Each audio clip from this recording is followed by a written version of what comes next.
हाँ जी, देखो प्यारे विद्यार्थियों, आज हम बात करेंगे इंग्लिश ग्रामर में ऑपरेटर्स के बारे में। हो सकता है ये आपका नाम नहीं सुना हुआ हो, क्योंकि स्कूल एजुकेशन में ऑपरेटर्स नाम आपको सुनने में इंग्लिश ग्रामर में नहीं मिलता है। तो देखो क्या ऑपरेटर्स होते हैं, आज इस पे हम चर्चा करते हैं। हालांकि ये चीज़ें आपकी पढ़ी हुई ज़रूर है, लेकिन इस चीज़ को आप स्कूल एजुकेशन में मॉडल्स और हेल्पिंग वर्ब के नाम से पढ़ते हो। वही चीज़ें हैं जिनको ऑपरेटर्स कहते हैं और क्या क्या उनके यूज़ हैं उसके बारे में आज हम चर्चा करेंगे। तो टॉपिक है अपना ऑपरेटर्स।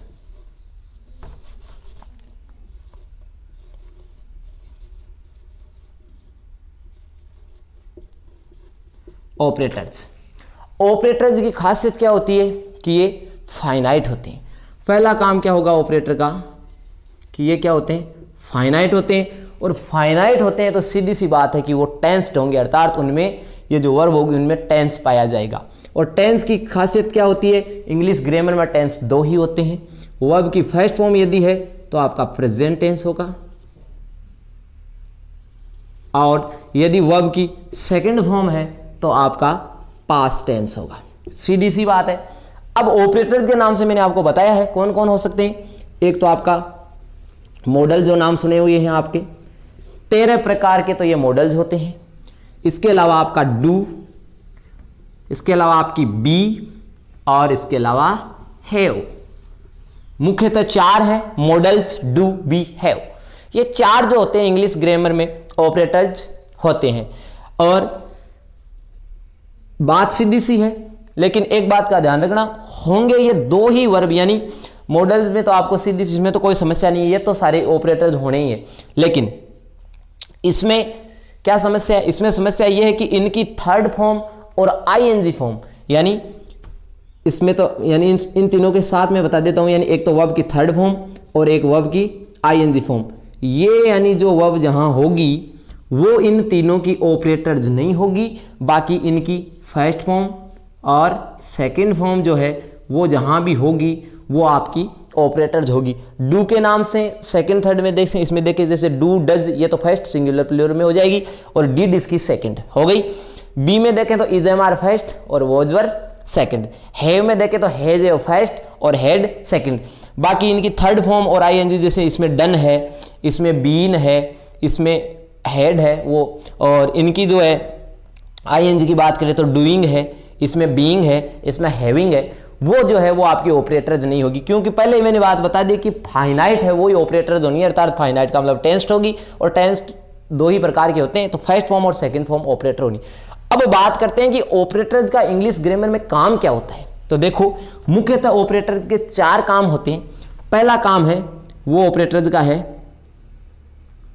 किस काम का, ये क्या क्या कार्य करता है। तो पहला काम तो ये है, वो करता है नेगेशन का। क्या काम करता है, नेगेशन। नेगेशन अर्थात किसी भी सेंटेंस की जो वैलिडिटी है उसको पॉजिटिव है तो उसको नेगेटिव बनाता है। मेन बात ये आई, यानी नोट का जो प्रयोग है आपका इंग्लिश ग्रामर में आप करते हो वो बिना ऑपरेटर के कभी नहीं होगा। यानी ये जो आप हेल्पिंग वर्ब पढ़ते हो, सेम वही बात है, उन्हीं को ऑपरेटर बोलते हैं। ये नोट यदि आएगा तो हमेशा इनके साथ ऑपरेटर आएगा, चाहे वो मॉडल हो सकता है या डू बी है, इनमें चारों में से कोई एक होगा।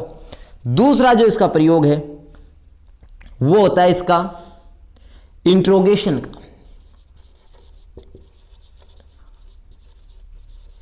इंट्रोगेशन अर्थात क्वेश्चन मार्क वाली, यानी आप जो इंट्रोगेटिव सेंटेंस बोलते हो, प्रश्नवाचक वाक्य, वो बनाने का काम ऑपरेटर्स का ही होता है। बिना ऑपरेटर्स के आपका इंट्रोगेटिव कभी भी नहीं बनेगा। और खासियत क्या होगी कि ये आपका जो ये ऑपरेटर, आपका ये मॉडल डू बी हैव, ये क्या होंगे, सेंटेंस में फ्रंट पोजीशन में आ जाएंगे। साधारणतः वाक्य में क्या होता है, पहले सब्जेक्ट फिर आपकी हेल्पिंग वर्ब आती है, लेकिन ये हेल्पिंग वर्ब इन्हीं को तो ऑपरेटर बोल रहे हैं, तो इनको क्या करना है, बाहर निकालने, यानी सब्जेक्ट से पहले निकालोगे तो वो काम आपका इंट्रोगेशन हो जाएगा। तो ये काम ही मॉडल करता है, मेन वर्ब कभी भी बाहर नहीं आती। सॉरी, मॉडल क्या, ये ऑपरेटर करता है। तीसरा काम यदि इसका देखें ऑपरेटर्स का, तो वो काम है इसका एम्फासाइज करने का, यानी किसी बात पर ज्यादा जोर देना हो, बल देना हो तो काम, यानी ये है आपका एम्फासाइज। ये काम भी है वो ऑपरेटर्स करते हैं। और चौथा काम यदि हम देखें इसका, तो वो काम है इसका शॉर्ट रेस्पॉन्स का। क्या है? Short response. शॉर्ट रेस्पॉन्स अर्थात किसी बात का जवाब है वो शॉर्ट में देना। कैसे बता देता हूं। ये तो बात समझ में आ गई, नेगेटिव आना है, ये भी समझ में आ गई, बाहर आना है। एम्फेसाइज का मतलब होता है किसी बात पर जोर दे से, जैसे मैं बुक पढ़ता हूं और एक इसी बात को मैं कहूं कि मैं बुक पढ़ता तो हूं, तो वो बात होगी। तो जैसे इसका इन दो के थोड़े से एग्जाम्पल, ये चीज़ें तो आपकी लगभग देखी हुई है, इनका थोड़ा सा बता देता हूं। जैसे आई साधारण तो होगा मैं बुक पढ़ता हूं तो आई रीड ए बुक, लेकिन इसको एम्फेसाइज देना है ऑपरेटर के माध्यम से, तो ये बनेगा I do read a book, इस प्रकार से।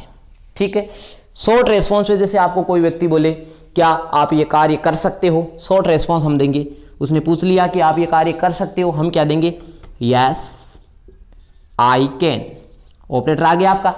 या कोई चीज़ आपको कोई चीज़ का स्वामित्व पूछे आपसे कि क्या फला चीज़ पे आपका स्वामित्व है, क्या कहोगे? फिर वही बात देनी है आपको। या तो भाई है तो यस में देना है, नहीं है तो वो नो में देना है, वो तो अलग है।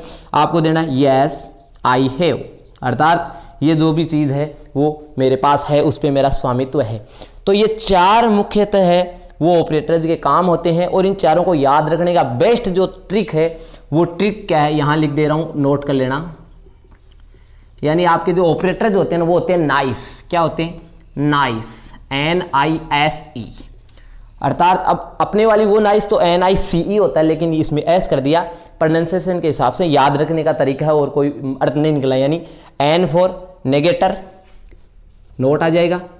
इंट्रोगेटर, ये इंट्रोगेटिव हो गया। I फॉर यानी क्वेश्चन मार्क। ये दो आपके शॉर्ट रेस्पॉन्स और ये एक एम्फासाइज। अब मैंने इसको आगे पीछे दिखा दिया है, कोई फर्क नहीं पड़ता। इसको आप 4 नंबर पे डालो। नंबर तो सिर्फ एक किसी चीज़ को याद रखने के लिए हमने डाले हैं, एक्चुअल में नंबर की जो कोई सिस्टम है वो पाया नहीं जाता। ये हमको याद रह जाए ताकि हम काउंट करें। तो भाई की जैसे हमने 3 कर लिए, अब हमको नंबर याद है कि यार 4 होते हैं, तो फिर वो हम दिमाग लगा लेते, इसलिए नंबर डालते हैं। आगे पीछे कैसे कर लो। ट्रिक जो है वो ये है आपकी कि ऑपरेटर्स होते हैं वो नाइस होते हैं। ठीक है।